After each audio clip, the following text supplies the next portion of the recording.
Eu sou Carolina Kawamura Haddad, oncologista clínica com foco em oncologia torácica, e eu estou acompanhando a ASCO 2020, o maior congresso de oncologia clínica do mundo, que este ano está acontecendo de forma virtual. Eu trago para vocês algumas novidades apresentadas na sessão oral de câncer de pulmão não pequenas células avançado, no que diz respeito à imunoterapia.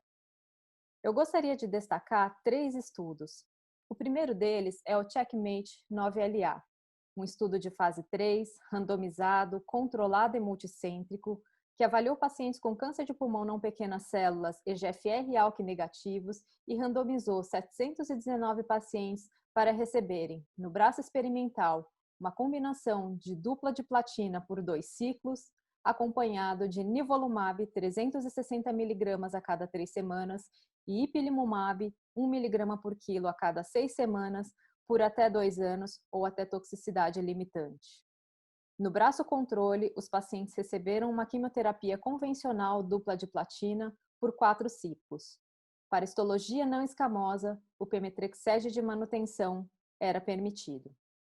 O endpoint primário desse estudo foi sobrevida global. 40% dos pacientes apresentavam tumores com PDL1 negativo e 60% PDL1 positivo, sendo 1/4 do total da amostra com PDL1 autoexpressor maior ou igual a 50%. Pacientes com metástases cerebrais foram permitidos e representaram 16 a 18% dos casos. Na análise interina de sobrevida global, observou-se um ganho estatisticamente significativo, com mediana de 14,1 meses no braço de químio e imunoterapia e de 10,7 meses no braço controle de quimioterapia convencional, com o P de 0,0006. A taxa de sobrevida em 1 ano foi de 63% no braço experimental e de 47% no braço da quimioterapia. Em relação aos subgrupos, o Forest Plot mostrou que todos os substratos de PDL1 tiveram uma magnitude de benefício muito semelhante. No braço da quimioterapia, 34% dos pacientes tiveram a oportunidade de receber imunoterapia em linhas subsequentes. A taxa de resposta foi de 38% no braço de quimio-imunoterapia versus 25%, mas mais do que isso, nós vimos um benefício em termos de duração de resposta. Em relação à toxicidade, os eventos adversos de graus 3 e 4 corresponderam a 47% no braço experimental e de 38% no braço da quimioterapia. Em relação aos efeitos colaterais imunorrelacionados, a grande maioria foram de graus 1 e 2 e representaram também o perfil já conhecido desse tipo de medicações imunoterápicas. Eu poderia destacar os efeitos imunomediados relacionados à pele, gastrointestinal e os endócrinos, dentro do que a gente já conhecia.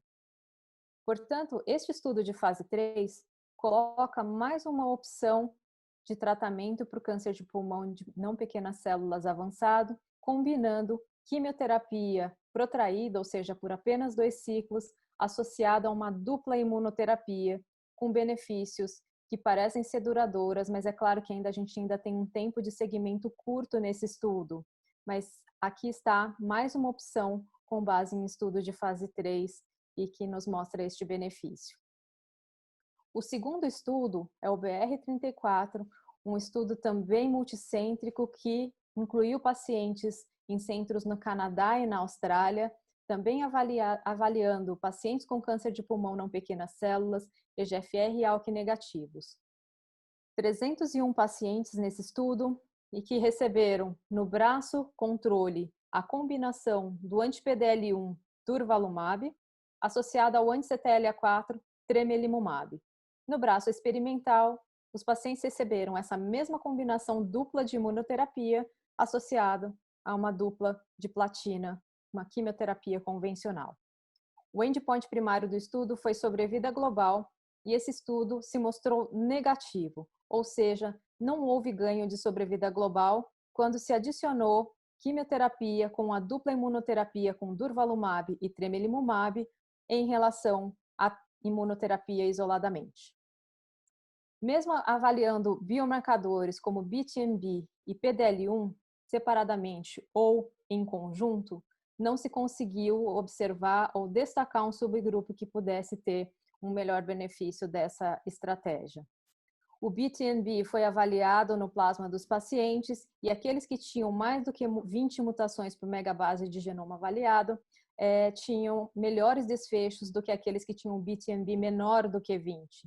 Entretanto, essa informação foi apenas prognóstica e não foi capaz de ser preditiva de resposta. Em relação aos eventos adversos, eles foram um pouco maiores no grupo que receberam químio e imunoterapia, mas também sem nenhum sinal de alerta. Então, esse foi um estudo negativo que não demonstra a atividade adequada de durva, treme e quimioterapia. O terceiro estudo dessa sessão que eu gostaria de comentar é uma atualização do Checkmate 227.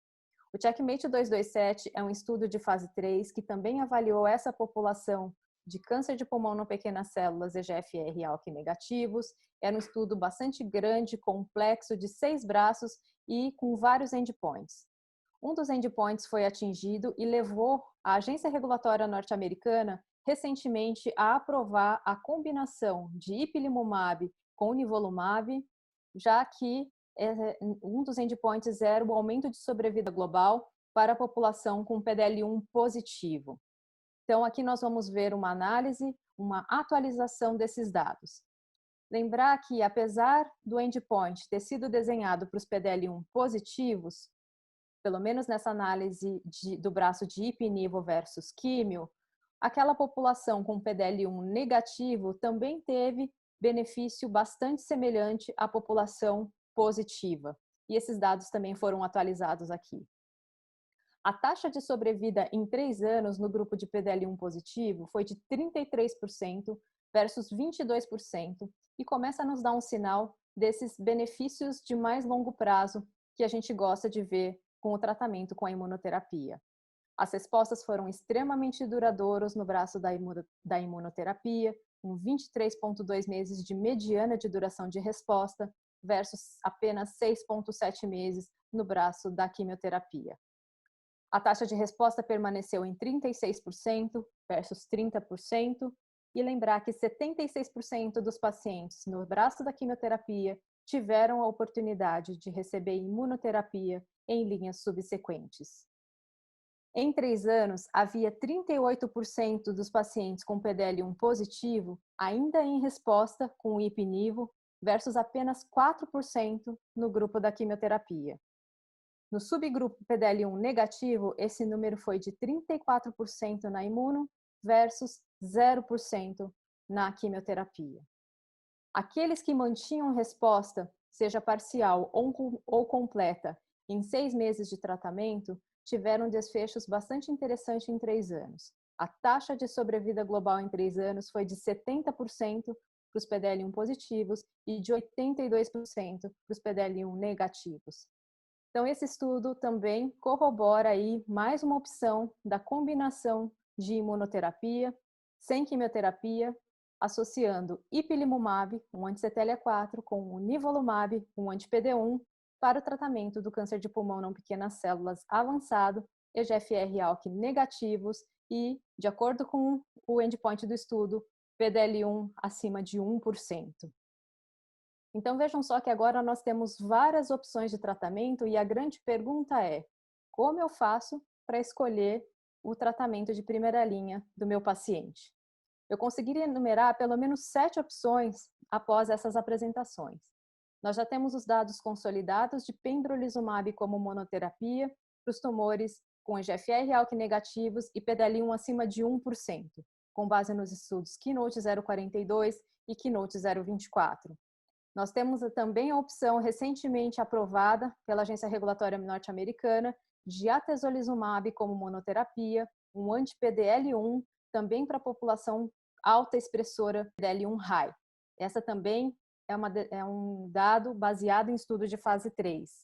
E nós temos pelo menos 2 estudos de fase 3 avaliando o papel da combinação de quimioterapia dupla de platina associada com pembrolizumab para a população não escamosa, EGFR e ALK negativos. Aqui, qualquer PDL1 teve benefício de sobrevida global e essa também é uma opção sólida de tratamento, considerada padrão ouro, inclusive aqui no Brasil. Nós temos também dados da combinação de quimioterapia com o atezolizumab, com base em estudos de fase 3. Nós temos também o Empower 150, foi o único estudo que incluiu pacientes com mutação de EGFR-ALK. Por conta da presença do bevacizumab, aqui foi permitida apenas a histologia não escamosa, mas corroborou a combinação de carboplatina paclitaxel, bevacizumab e atezolizumab como uma opção sólida de tratamento de primeira linha para essa população de pacientes. E agora eu mostrei os dados da quimioterapia associada a ipi/nivo, também como uma opção sólida com ganho de sobrevida global, estatística e clinicamente significativo em relação à quimioterapia isoladamente. E a combinação de ipi/nivo, conforme a atualização dos dados do Checkmate 227, também é uma opção sólida de tratamento. Como que eu faço essa decisão? Certamente é uma decisão multidisciplinar que deve levar em consideração o performance do paciente, a idade, o regime de tratamento, especialmente em tempos de Covid-19, em que em alguns casos talvez o esquema e diminuir a exposição do paciente e reduzir a necessidade de vir ao centro para infusões ou diminuir o tratamento com terapias imunossupressoras podem ser uma opção e podem ser mandatórios em alguns pacientes selecionados que nós vemos todos os dias na nossa clínica. E é claro, os custos também são um fator extremamente relevante. Além do mais, nós temos outros biomarcadores como o STK11 e KEAP1, que embora eles não estejam validados em estudos prospectivos, certamente são fatores que, em alguns casos, podem ajudar na tomada de decisão. Lembrar que para um PDL1 negativo, a combinação com imunoterapia e quimioterapia sempre é preferencial, mas existem pacientes mais frágeis, com PDL1 entre 1 a 49%, em que a imunoterapia como monoterapia pode ser uma opção sólida e pode diminuir as chances dos pacientes terem efeitos colaterais ou reduzir a sua chance de exposição. Pacientes frágeis, principalmente, a gente sabe que o Keynote 42 é uma excelente opção e para aqueles com PDL1 acima de 50%, a imunoterapia com anti-PD1 ou anti-PDL1 isoladamente é sim uma opção sólida.